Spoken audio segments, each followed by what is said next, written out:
Hi, welcome back to my channel. Remember about a month ago when I said that I'd be posting every Sunday and then I posted for 2 Sundays and never posted again? Let me address the elephant in the room, and no, I'm not talking about me because I've actually been exercising. I am in a new place. Those of you who do, you know that I moved. And I moved into a new house and it's really, really nice. So I'm in my new room and it's the first time that I'm filming. I wanted to do a house tour, but because we're not done unpacking, we're not done with the whole moving process. My room is pretty much moved, but I'm still trying to find out where to film. Right now, I'm in front of my window, like I was at my other house. So, same setup, just a different room. So I haven't had time to film. It's been noisy, it's been busy, it's been messy, I've been a mess. But I'm back. For those of you who don't know me, my name is Fabi. For those of you who do know me, I'm so sorry. Once I'm rich, I will pay for your therapy. And I've just started making YouTube videos. I know that my channel has been up for around 6 or 7 months, but it is still a baby channel. So if you would like to support a fledgling South African YouTuber, please give this video a like, please give the subscribe button a big ol' smash, and leave a comment down below. Tell me what you think of my hair, tell me what you think of my music. Tell me what you think in general. You think, therefore you are, and that's on Descartes, bitch. Also, yes, I do have yellow hair. This is actually the second time I've had it dyed and touched up. I had it cut, I think, a week and a half ago again, but it's grown out this much. So y'all are just gonna have to deal with me looking the way that I'm looking, but we will go get it cut in another video. For today's video, I'm going to be doing a video that I've been thinking about making for a while, that I pretty much thought about making when I started my channel, but it's gone through a couple of phases. So when I posted my 1-month quarantine update, like where I'd been after I took a month off of social media, when I posted that video, a lot of people messaged me asking me to talk about the situation with my ex. And today I'm not going to be talking about the situation with my ex because, as far as I'm aware, he still watches this channel, so hello, hi, hope you're doing well. But I personally am not in a place where I want to air anyone's dirty laundry on the internet, let alone mine. What I am going to be doing is I'm going to be talking about 6 things with a bonus that I learned in 6 months of being single. For those of you who don't know, I have been single since February of this year. I was in a relationship for just under a year. It didn't end very well, and the breakup was very, very traumatic for me. More traumatic than I think a lot of people expected. Now, I'm kind of known for being depressed when I go through breakups. I get very much in my feelings. This time, I kind of didn't, or I changed the process of going through this breakup, because normally I would go through a breakup and engage in a bunch of unhealthy behaviors, which is like not good, but it's what a lot of people do. And for me, personally, these are 6 or 7 things that I learned in the 6 months that I've been single. It's actually been 7, it was 7 months. Today's the 17th, so it was 7 months a couple of days ago, and I just wrote them all down in my notes pad, and I'm gonna give y'all a little synopsis of what the last 6 months of my life have been like. Being in lockdown and being alone with myself, while it's not always the worst thing, has also been really tough, because it's forced me to confront a lot of things that maybe I'm not proud of, or maybe that are difficult, and it's forced me to really take a longer healing process. Now that we're coming out of lockdown, I've actually been on 1 or 2 dates, and let me tell you, they sucked. Obviously during COVID times, be careful, you have a curfew, so if you're gonna go out with him, make sure that he wants you to sleep over, pack an overnight bag, pack your moisturizer and your toner, because you do not want to be trapped at a man's house, because he will probably have a 16-in-1 body wash for your face and your coochie. That being said, I'm actually not really in a place where I want to date anyone. I'm kind of liking being single. My marks are flourishing, my skin is glowing, I've lost a bit of weight, I've been doing yoga. Before we get into this video, even though we've basically just gotten into it, I made a playlist called Yellow to match my hair because I'm gay. I don't think I have to explain anything more than that. If you would like to hear a playlist, it's quite depressing. your serotonin levels will dip. But I think it's a good playlist. It kind of, for me, encapsulates my feelings going through this breakup. So if you want to listen to some good new music, then click the link in my description. It will take you to a Spotify playlist. I don't have Apple Music. Apple Music can suck a dick. I'll give you some backstory about my breakup. So my breakup happened as a result of some things that occurred at the end of our relationship. And it's fine, we're not gonna talk about it, but basically there was some infidelity involved. And I've been cheated on before, so it's not exactly like groundbreaking territory. I've listened to Control. I've been there, I've done that, I've gotten the t-shirt. So this time that it happened, I was like, you know what, Fabi, this has nothing to do with you. You are going to use this experience and you are gonna grow. So we stayed together after that for a little while. And then in February, some other shit happened and I made the choice to end the relationship. Now, just because I'm the one who chose to end the relationship does not mean that I was not traumatized the house down, boots for your nose. Yes, God. I am such a fan. So I wrote down everything that I've learned in a notepad and we're just gonna go through it. So, the first lesson I learned is that I learned to be kind and gentle with myself in a way that I probably don't think I ever have been before. So I was very fragile. And so I made the choice, instead of pushing myself further and pushing myself over all of these speed bumps that I wasn't ready to go over. Bitch, I was in 4th gear and these speed bumps were like, you know those ones in Houghton where they're really big because you know the rich people drive the low cars? I was in 4th and I was just flying over those, and I took a step back and I was like, no, maybe you're not ready to go to the club, maybe you're not ready to hook up, maybe you're not ready to do anything that you don't want to do. So I went on Grindr a couple of days after we broke up and then realized that actually I'm not ready for that, and it was not disrespectful to the relationship, but it was disrespectful to me and my own process of dealing with the breakup. Part of being gentle and kind with myself was letting myself feel things. When I was sad, when I was mad, when I was angry, when I was furious, when I was lonely, when I was horny, I would just sit in that feeling and just feel it in its full capacity, because emotions take on different shapes. Instead of trying to get over it, I was trying to get through it. And I think that that's a general mantra that I can apply to the whole video, is stop trying to get over things and start trying to get through things, because there's a very big difference. If you get over it, you've still got all of this under you. If you get through it, you cut right through it. Hey, speaking of Grindr. Number two is very important, and that lesson is, you are not alone. I am a person, when I am sad, I isolate myself. I don't want to be vulnerable, I don't want to be scared, I don't want to be open, and I don't want to face criticism for the decisions that I've made. However, in this breakup, I realized that you are not alone. If you choose not to be alone, you will not be alone. I had a month with my friends before lockdown happened where my friends surrounded me and supported me, and I was with them like almost every day of the week. But what I'm trying to say is that I learned that your support system, if it's your family, if it's your friends, if it's anything, if it's YouTube, if it's watching TV, your support system, whatever shape it takes, is super, super, super important. And try not to, if you can, isolate yourself from other people and things that you want to do. And if you want to go out, then go out. If you want to stay in, stay in. But find a group of people, find a tribe who really, really supports that and will do that with you. And also call you on your bullshit. Don't just be surrounded by yes men, because then all they're going to do is say yes, and then when you're in this position in 2 years' time, you're going to remember that I said this to you, and you're going to feel like shit. One is one that I feel like I've really had to learn. That is, do things you've been afraid to do, especially if you were in a relationship that made you feel small, made you feel ugly, minimized you, made you feel stupid, made you feel anything less than you are. Do things that you are afraid of. I never did this. After my first relationship that was really bad a couple years ago in 2017, I retreated. I became scared of everything. I didn't want to try new things, do new things, be new things, grow into new things, nothing. I was done. And after this breakup, I was like, you know what, Fabi?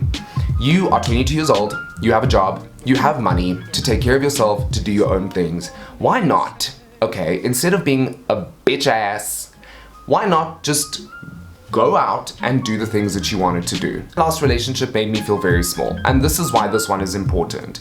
I always felt judged, As such, I always felt like really insecure in the things that I wanted to do, whether it was my hair, my clothes, my jewelry, my food, my driving, like literally everything was up for criticism. And when I got out of that relationship, the one thing I knew that I would have to do was teach myself to have some self-efficacy and just learn to be sure of myself, trust my gut, trust my instincts, and really just push myself. Even if that meant being open to criticism, even if that meant people not liking what I was wearing or how I looked or doing shit, it meant that I was going to do it because I wanted to do it. It's very, very important. So, for example, in case you couldn't tell, I like dyeing my hair. I have wanted to dye my hair since I was in like high school. I never had the money for it. I never had the like opportunity to do it, but I'm in a space where I can do it. So literally 2 weeks after my breakup, I went and dyed my hair bright pink. It was the day that Stupid Love by Lady Gaga came out, and I was like, you know what? I just wanna dye my hair neon pink. And I will insert a picture over here. I love that hair. And I know it's small and you're probably thinking, oh, a gay guy going through something emotional decided to dye his hair, now he feels better about it. T, right? That's very cliche. But also, fuck that. If it's cliche and you want to do it, then just do it, because why not? Literally, why not?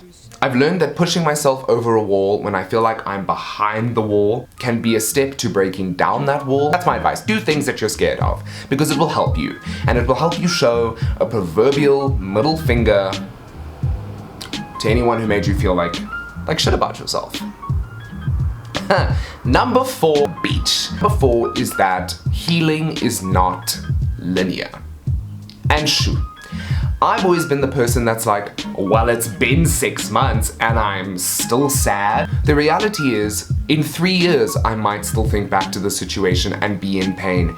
And that's totally fine, and it is totally normal. You go forward 10 steps, maybe you take 5 back, but you are going to go through days where you feel like calling, where you feel like texting, where you feel like picking up the phone and begging for that dick. But let me tell you, don't do it. And that's what I learned. The other morning I woke up in such a funk over this situation. I was listening to The One by Taylor Swift, which is also on the playlist, which is linked in my bio. I felt like shit. I was just like, wow, I've really been through so much, and I'm tired of being single, I'm tired of being alone, which I'm not. This was just this day. But then the next day, I was like, I'm so back on my bullshit doesn't even know that I'm back on it. And it's great. This is when I learned that no contact was best for me. As I said, you're gonna wanna call, you're gonna wanna text. Those of you who don't know what the no contact rule is, which I hope if you're in your 20s and you're going through a breakup, I suggest you look into the no contact rule. Block, delete, block it on Facebook, block it on Instagram, block it on Twitter. But that basically is that you have no contact with your ex. For me, thank God, dated someone who lived in Cape Town, so I don't have to see him. There is a thing called social media. This man, he really utilized it to try and traumatize me. And this is why no contact is the best, especially if you're dating someone who has, I would say, some issues with letting go of things. No contact sets a very clear boundary. So my ex is blocked on everything. It means you can't check their social media, it means you can't WhatsApp them, call them, and mine's blocked on everything. And it's worked great for me. Just sit in the feeling. Remember lesson 1, I just sit in the feeling and I think about it and then I let it go. That's why I would recommend no contact. Do you get over it in your own time? Healing is not linear. You might, as I said, you might go forward, you might go back. What's important is that you're doing it for you. You're not pushing yourself before you're ready. You're taking baby steps. Remember what I said about the speed bumps? Low car, right now, low car. No contact, healing is not linear. You're okay. Stop stressing yourself. Stop it. Number 5 was also, again, these are all difficult lessons that I had to learn. Forgiveness and empathy is a very, very important skill. And you might be thinking, yeah, that's kind of obvious. I'm a Capricorn with an Aries moon and an Aquarius rising. Forgiveness and I don't know how compatible we are. Think about how they might be feeling. Think about why your ex did something. Think about why your ex is still doing something. That has saved me. When something shitty or something bad has happened, or my ex has done something or said something or done something that's upset me, I've been like, sure, you know what? If I got broken up with by me, I'd also feel like shit.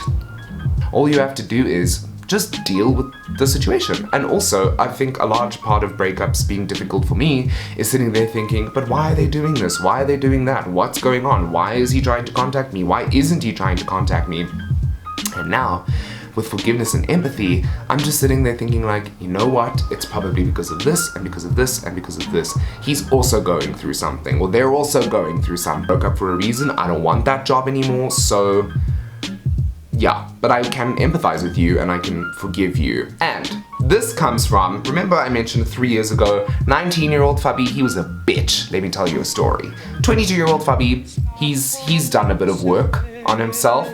And one of the things I learned is that being the angry ex, it's not fun. Being angry and spiteful is fun for a while, but it always leads to regrets. I've done all the subtweeting, I've done all the getting back at, I've done it all, and that's made a difference. But you will feel so much better about yourself if you just stop. Like, don't subtweet people. Forgiveness and empathy allows you to say, I understand what you're doing.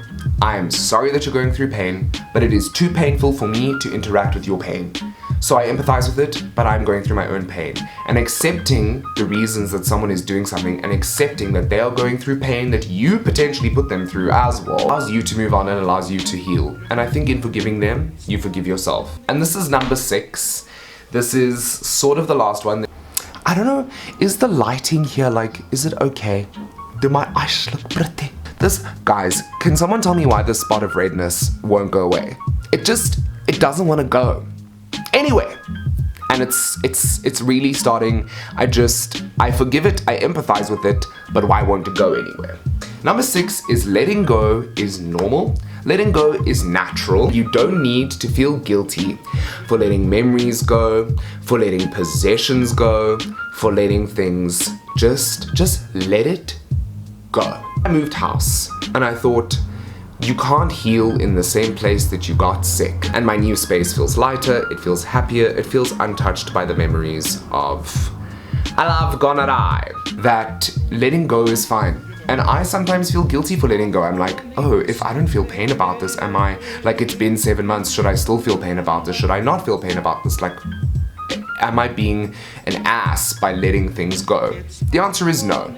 You're allowed. They're your memories, they're your feelings, and eventually there's gonna come a point where you will let go. You're not a shit person for letting it go. It doesn't mean that you're stopping learning or stopping growing because you're letting it go. All you're doing is saying, I'm choosing to take a weight off of my chest that needs to be taken off of my chest. And there is absolutely fuck all wrong with that. But sometimes your ex might get pissed off about the fact that you're moving on. I know when we broke up and I got grinded like a couple days or a week after we broke up, my ex was very angry and made fun of me on Twitter about that situation. If someone's cheated on you, just think about it like this. You couldn't wait to see other dick until we were out of a relationship. So now that I owe you nothing and we're out of a relationship, why can I not see dicks? Because you didn't wait for me to be out of the relationship before you let go. So now, bitch, I'm doing the same thing. Cannot be thinking about what that man thinks about you if you want to move forward. So let go. Just let it go. Let go and let God. The person I want to be entangled with is myself. For me right now, maybe, I would like to go on a date. I actually would. I'd like to be taken for dinner. I'd like to be courted. Miskin. I wouldn't mind it. Please, gobble me, swallow me, drip down the side. If Cardi B can leave Offset, you can get through a breakup. You can get through a breakup. Speaking of music, if you are interested in listening to some of my breakup music, that will be linked down below. I'm sorry, Apple Music users, that you don't have taste, but the Spotify link will be down below. If you like this video, please hit the like button, please hit the subscribe button, and please leave a comment down below. You can tell me anything. You can tell me what you've learned through breakups, because I would really appreciate that. I think it's time for the end of this video. Anyway, thank you so much for watching this video. If you made it this far, check back in for the next one. I will see you soon, I think. Goodbye.